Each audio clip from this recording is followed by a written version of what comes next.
খালেদা জিয়া কি একা বিএনপির নাকি সবার বাংলাদেশের?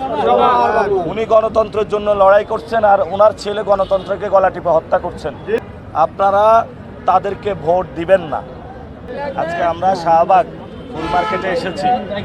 এটা হলো ঢাকা শহরের চাঁদাবাজির বড় একটা হটস্পট জোন।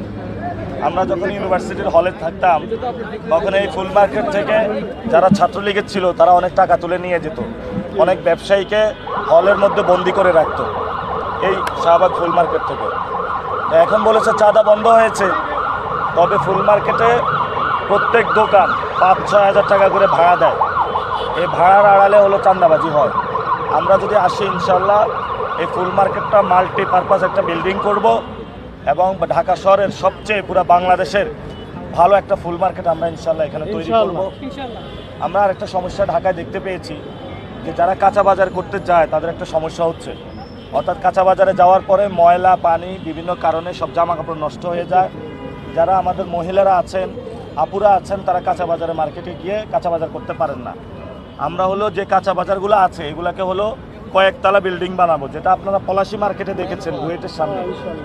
এই মার্কেটটা যখন এইভাবে বানাবো তখন সবাই কাঁচা বাজারে এসে সুন্দরভাবে মার্কেট করতে পারবে। আমরা ঢাকা আটায় এই জায়গাটা ইনশাল্লাহ নিশ্চিত করব। এবং আপনারা জানেন যে এখানে পিজি হসপিটাল আছে, এখানে বারডেম হসপিটাল আছে, বাংলাদেশ থেকে অনেক রুগী আসে। ওনারা এখানে ভালো খাবারের হোটেল নাই, অনেক কষ্টে থাকে, এখানে ভালো একটা থাকার জন্য হোটেল নাই এবং রুগীদের নিয়ে অনেক কষ্ট থাকে। ইনশাল্লাহ আমরা এগুলার সমস্যার সমাধান করব। আর বাংলাদেশে একটা ঘটনা ঘটতেছে, এটা কি আপনারা জানেন? সেই ঘটনাটা হলো তারেক রহমান খালেদা জিয়াকে দিয়ে সিম্পিতি নিচ্ছেন। খালেদা জিয়া কি একা বিএনপির নাকি সবার বাংলাদেশের? উনি গণতন্ত্রের জন্য লড়াই করছেন আর ওনার ছেলে গণতন্ত্রকে গলা টিপে হত্যা করছেন।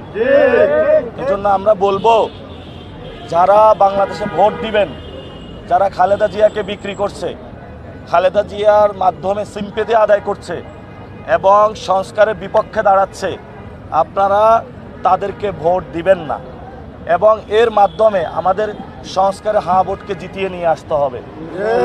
আরেকটা বিষয় বলি যে ভারতে আধার কার্ড চালু করেছিল মোদী সরকার, ছোট ছোট কার্ড চালু করেছিল। এই কার্ডের মাধ্যমে নাকি বিজেপি হলো ক্ষমতায় আসছে, তারপরে এই কার্ডের কোনো খোঁজ ছিল না।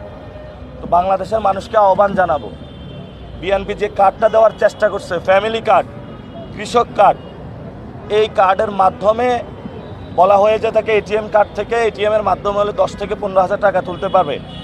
এটা মানুষের সাথে প্রতারণা এবং ধোঁকাবাজি করছে তারা। এবং এই কার্ডের অধীনে বিএনপির মধ্যে আওয়ামী লীগের অনেক লোক অনুপ্রবেশ করেছে। এই লোকগুলা বাংলাদেশের মানুষের তথ্য ইনফরমেশন কালেক্ট করে ভারতে পাচার করে দিতেছে। এবং এই কার্ডের যে প্রজেক্টটা, এটা একটা ইন্ডিয়ান প্রজেক্ট। আমরা এই কার্ডের যে ইন্ডিয়ান প্রজেক্টটা বাংলাদেশে চালু করতে চাচ্ছে, আমরা বলবো এটা বন্ধ করুন। জনগণের যদি সেবা করতে হয় সেটা ভারতের সাথে আঘাত করে নয়, বাংলাদেশের মানুষের মধ্যে থেকে বাংলাদেশের মানুষের হয়ে সেবা করতে হবে।